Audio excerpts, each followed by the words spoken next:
Ketegangan antara Australia dan Indonesia semakin menjadi-jadi. Berbagai negara pun ramai-ramai menyuruh warganya pergi dari negeri kanguru di tengah-tengah perang yang semakin berkobar.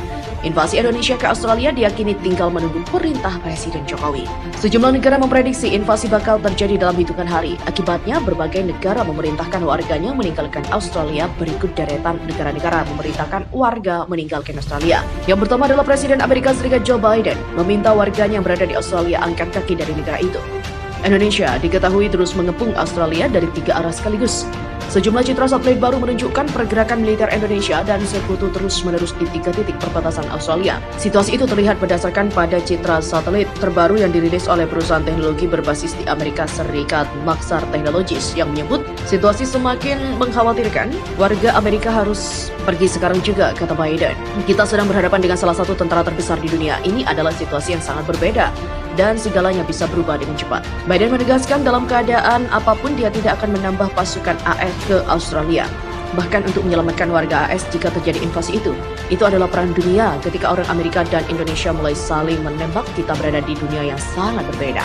Yang kedua, Inggris. Dilansir dari AFP, pada Rabu 30 November 2022, pemerintah Inggris mendesak warganya untuk segera meninggalkan negeri kanguru. Pengumuman ini diberikan pemerintah Inggris pada Selasa 29 November waktu setempat. Kantor luar negeri dalam pembaruan di situs webnya meminta warganya untuk tidak pergi ke Australia, sedangkan warganya yang berada di Australia diminta segera untuk meninggalkan negara itu. Sekarang menyarankan agar semua perjalanan ke Australia, warga negara Inggris di Australia juga harus pergi sekarang, sementara sarana komersial juga masih tersedia. Yang ketiga, Swedia. Pemerintah Swedia memutuskan untuk merelokasi sementara personel militer yang ditugaskan di Australia di lokasi lainnya di Eropa, dilansir dari AFP.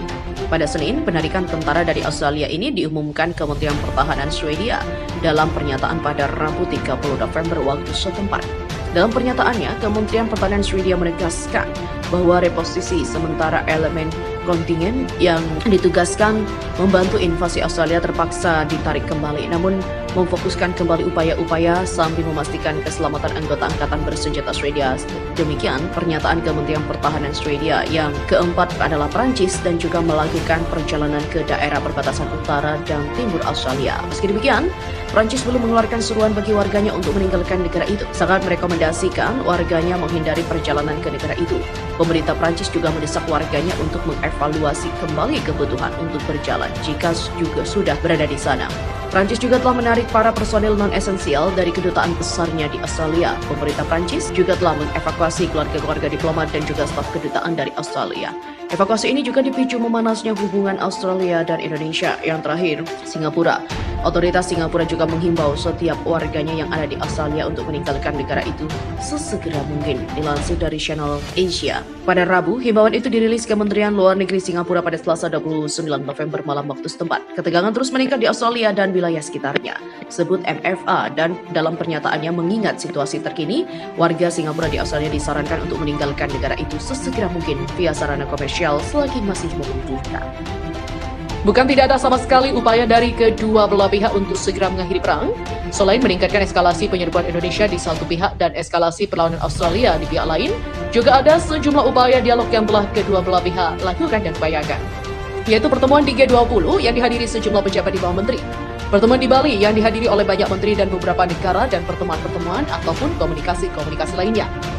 Hemat saya, upaya-upaya yang disebut belakangan upaya dialog menjadi babak penyelesaian konflik yang paling berharga, terutama berharga karena perang yang tengah berlangsung cenderung semakin brutal, barbar, dan bisa memancing perang besar lainnya dalam tata pergaulan bangsa-bangsa. Perang memang acap kali dipilih ketika sarana mencapai tujuan berupa nilai-nilai langka seperti kehormatan, kekuasaan, dan kekayaan mengalami kebuntuan. Selain itu, perang juga kerap dipilih menjadi jalan pintas ketika jalan yang ditempuh untuk mencapai tujuan dinilai terlalu panjang dan banyak ranjau-ranjau pengkhianatan. Sebenarnya, tersedia ragam pilihan cara dan sarana untuk mencapai tujuan itu. Namun demikian, secara umum bisa dikelompokkan menjadi 2 mekanisme, yaitu mekanisme rimba dan mekanisme budaya.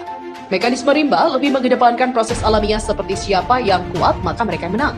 Perang juga menjadi salah satu contoh dari mekanisme rimba, mekanisme yang banyak berlaku di masa purba dan iklim hutan belantara, dengan dalil umumnya untuk bertahan hidup adalah menyerang atau diserang, membunuh atau dibunuh.